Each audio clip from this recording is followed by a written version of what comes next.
China is the most populated nation on Earth and home to a booming organ transplant industry. However, over the past decade, reports have emerged that the majority of organs are not sourced from death row prisoners and donations, as stated by officials, but rather from innocent prisoners of conscience, murdered on demand. Researchers across the globe are uncovering new evidence that shows the true nature and scale of these abuses. In June 2016, 3 independent investigators jointly published a 680-page report of irrefutable evidence. China, to my knowledge, is the only country in the world where the government-run industrial program kills people and sells their organs. Endless hospitals in here. We go into them in great detail. That we're talking about a very large hospital, endless amounts of transplant surgeons and transplant teams. I was really surprised how high the number was.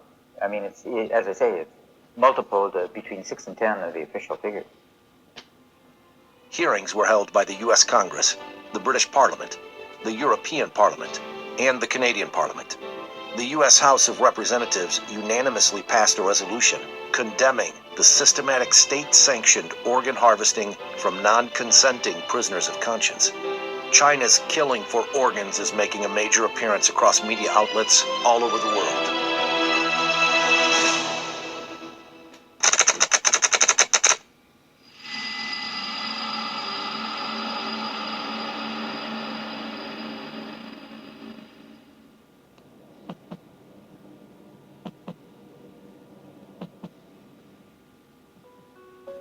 In 2006, it first came to light that prisoners of conscience were being killed on demand for organ transplants in secret detention facilities throughout China.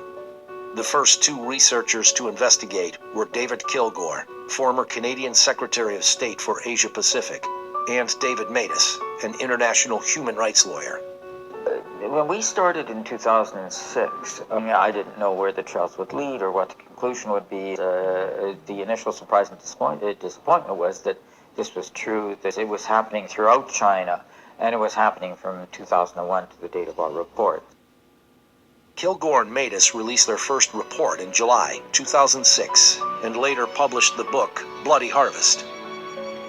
Around the same time, Ethan Gutman, an independent investigative journalist based in London, spent 7 years doing his own research before publishing The Slaughter in 2014. We made the point that it was really prisoners of conscience, we believe, are making up the bulk of these organs that are out there. And we came, as David Kilgore and David Matus and I, came to this from the same conclusion from very different, using very different procedures, but we did come to that conclusion. The investigators joined forces, researched hundreds of transplant hospitals in China, and released their new report in 2016. The 3 investigators were nominated for the Nobel Peace Prize for their work.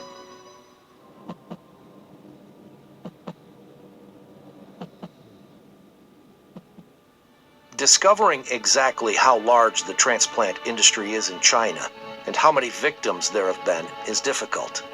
The researchers spent a decade piecing together the evidence. For example, in September 2013, Director Zhu Jiye of the Liver Transplant Center at the People's Hospital of Peking University told China Economic Weekly, "Our hospital conducted 4,000 liver and kidney transplants within a particular year." So we had to cross-check everything. So when we had posted volume numbers, we cross-checked it against staff, against beds, against research publications, against media reports, against the purchase of immunosuppressive drugs. I mean, every which way we could. And what we were able to do by all this cross-checking is develop a consistent picture. And in that particular case, we came to the conclusion that, yes, this claim of 4,000 was real. Shenzhen Central Hospital, they have 500 beds. It's actually over that now. 500 dedicated transplant beds. Now, they were claiming in their internal communications at several points to be doing 131% occupancy. What that means, again, 20 to 30 day stay, or what it suggests is they're doing about 5,000 transplants per year. These examples show that China's official claim of 10,000 transplants per year is easily surpassed by just a few hospitals. But these two hospitals are just the tip of the iceberg. The investigators found that more than 1,000 transplant hospitals applied for permits from the Ministry of Health in 2007 to continue doing transplants. That suggests these hospitals met the ministry's minimum capacity requirement for transplant centers it certifies. 169 were eventually selected. If you assume hospitals just operating at the minimums, never mind our actual estimate is closer to 100,000 a year. The researchers found other evidence of a massive transplant system, some of it from Chinese officials themselves. He Xiaoxun, a member of the expert committee of the Human Organ Donation Commission, stated, "The number of transplants increased by 10 times between 1999 and 2000, and further tripled by 2005. That's a 30-fold increase in 6 years." Wu Mengchao, known as the father of liver surgery in China, told the media in 2011, "China now performs the most liver transplants in the world." Since 2000, the entire United States has performed an average of about 6,000 liver transplants a year. This could be matched by just a few hospitals in China. That they had this endless supply of organs available on demand, and the only limit was capacity. And so what you saw after 2001 was this huge building boom. New beds, new wings, new hospitals focused on transplants. And so that the volume, when the system's operating at capacity, increased year by year. The report shows that just the 169 hospitals approved by the Ministry of Health could have performed over 1 million transplants since the year 2000. Many more hospitals were also doing transplants despite not having been certified.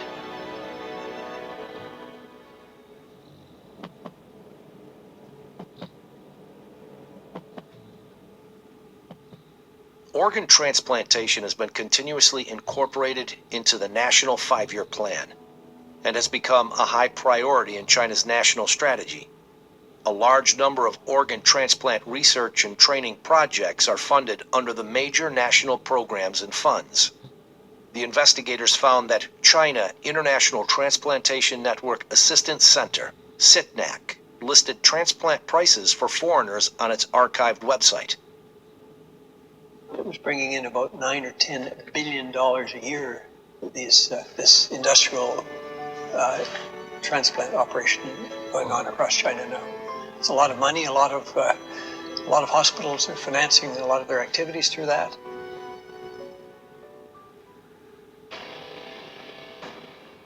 They're watched very, very closely indeed by the top leadership. So they're fully aware of this, as well as the fact that Wang Lijun, one of Bo Xilai, who was a contender for the Chinese presidency, this was his right-hand man. He was the most famous policeman in all of China.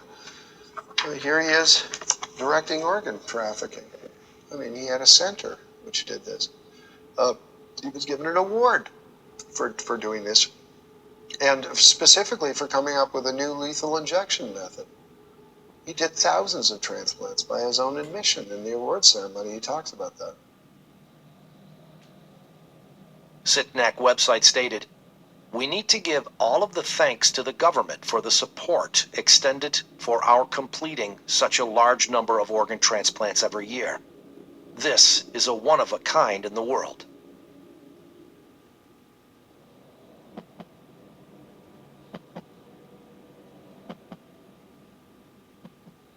Researchers were particularly struck by one aspect of these transplants.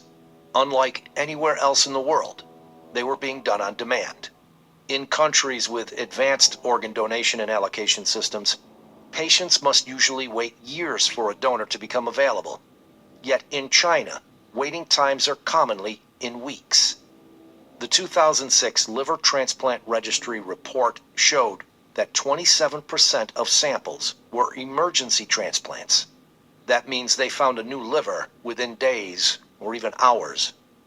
happened was back in 2005 when a patient of mine who has been on the top list of patients for human heart transplantation came to me one day and told me that he was told by his insurance company, his Israeli insurance company, to go to China in 2 weeks' time as he was scheduled to undergo heart transplantation. And when I asked him how come such a surgery can be scheduled ahead of time, somebody has to die on the very day of the operation, he said he didn't know, and he went to China and got his heart transplantation exactly on the date that he was promised. One hospital in southwest China claimed to have donors seeking matched recipients, and also promised, in case of failure, we will continue to perform transplants until one is successful. In 2006, a chief surgeon of the Organ Transplant Center at a traditional Chinese medicine hospital published a study of 50 patients at his hospital who had each received kidney transplants 2, 3, or 4 times. Another example that's I can't get out of my head is a man from a country who went twice to China. First time he went, they brought him 4 sets of kidneys, and none of the 4 was compatible with him. 4 months later, he came back, and they brought him 4 more sets of kidneys, until finally the 8th kidney worked. And when we saw him, he was doing fine. But 8 human beings have been killed. In northeastern China, the International Transplantation Network Assistance Center stated on its website, China carries out kidney transplants from living sources. It's completely different from cadaveric kidney transplants in Japan. Because they have a bank of live donors waiting to get a match on the computer. Some like some horrible restaurant where you go in and see a lobster and say, I want that lobster, and the lobster's killed. It's a crime against humanity.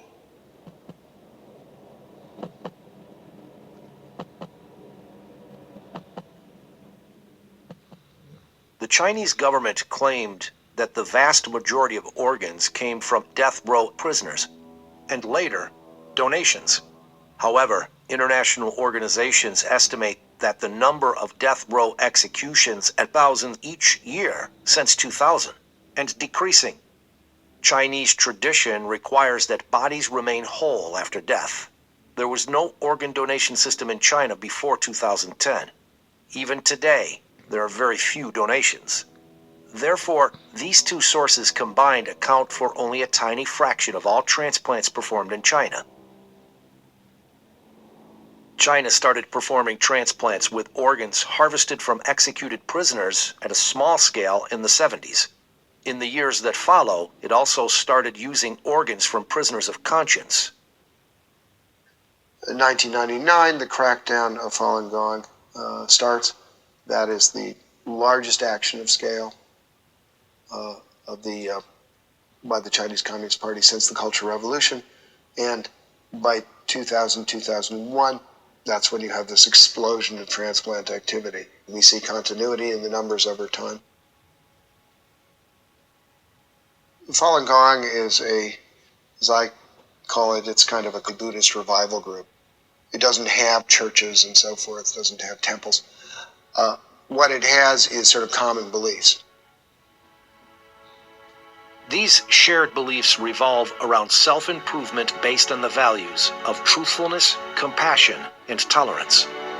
By the end of the 1990s, the Chinese government estimated that over 70 million of its citizens were practicing Falun Gong.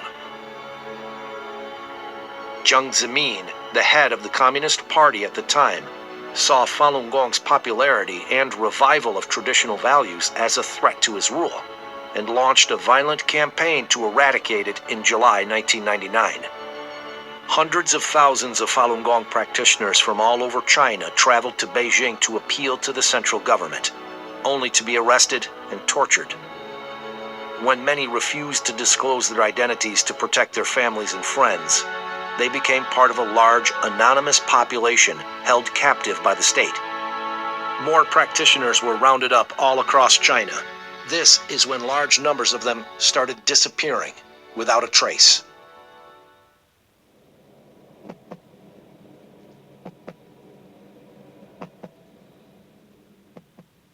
the official line in terms of repression of Falun Gong of the party is bankrupt them financially, ruin their reputations, destroy them physically. So that the vilification is destroying their reputations. The organ transplants is destroying them physically. There's the physical examinations, the blood testing, the organ examination, which have no other explanation than suitability for a transplant. It was like convert or die. Convert or die. Turn in your friends or die. United States-sponsored genocide. Because we did not expect, after the Holocaust, to see this kind of medical corruption come round again.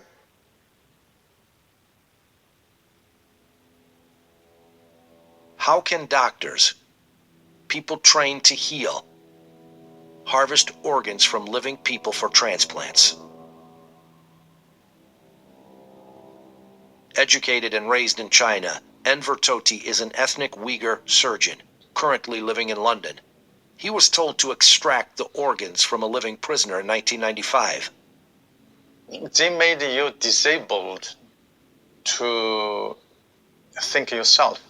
My whole body just become a robot, just performed to do what I have been programmed to do. So anybody, if they label it themselves other than communism, Communist Party or member, then they will be treated as an enemy of the state. Therefore, they are not even qualified as human beings. And therefore, they are subject to whatever punishment is available. They made you genuinely believe what you are doing is for a good cause. It is little later I realized I shortened this man's life. That is equal to a killer. I killed him. This thing is haunting me.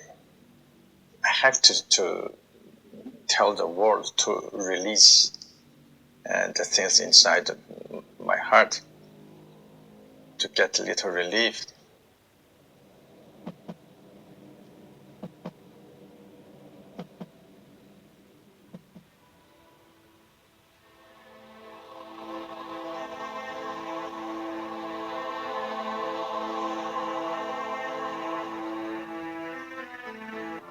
In February 2017, Freedom House, an international human rights watchdog, published its own report on religion in China. It noted that a review of available information regarding organ transplants had found credible evidence suggesting that beginning in the early 2000s, Falun Gong detainees were killed for their organs on a large scale. It added that the large-scale disappearance of young Uyghur men, accounts of routine blood testing of Uyghur political prisoners, and reports of mysterious deaths of Tibetans and Uyghurs in custody should raise alarm that these populations may also be victims of involuntary organ harvesting. I think, Gina, the first thing before you believe or you decide whether or not you want to believe is you have to learn the facts. The facts are there, the books are there, the research is there. Read it. Once you read it, I'm sure there will be no other way for you but to believe it. And we have to, I'm talking about the physician, have all to be together in order to stop it immediately. Until 2005, we didn't have no law. I found out that Israeli insurance companies and HMOs have been providing reimbursement, full reimbursement for these transplant of Israelis who went to China and got these illegal organs. So together with my friends, we sat down with our parliament, the Knesset, and in 2008, the Israeli parliament has enacted the organ transplant law, which totally bans any reimbursement of illegally obtained organ transplantation anywhere around the world. And since then, not a single Israeli patient went anymore to China. In addition to Israel, Spain, Italy, and Taiwan have passed laws restricting their citizens from traveling to China to receive an organ transplant from an illicit source. The systematic government-sponsored harvesting of organs is a monstrous crime. I strongly believe that the 17-year campaign to eradicate Falun Gong will be seen as one of the great shames of recent Chinese history. Since I've been a student of the Holocaust, I feel that to a certain extent, what we're seeing is just a continuation of what we saw there in another form, which is the endless and bottomless depravity of human nature. I mean, there's no limit to the form of evil that people can sink. When I was writing The Slaughter, I sometimes said, oh, I'm writing history, and then at the end of it I realized I wasn't. It was actually still going on. This is a new form of genocide, and it's using the most respected members of society to implement it. This is one of the central tests of our time. We can't avoid this any longer.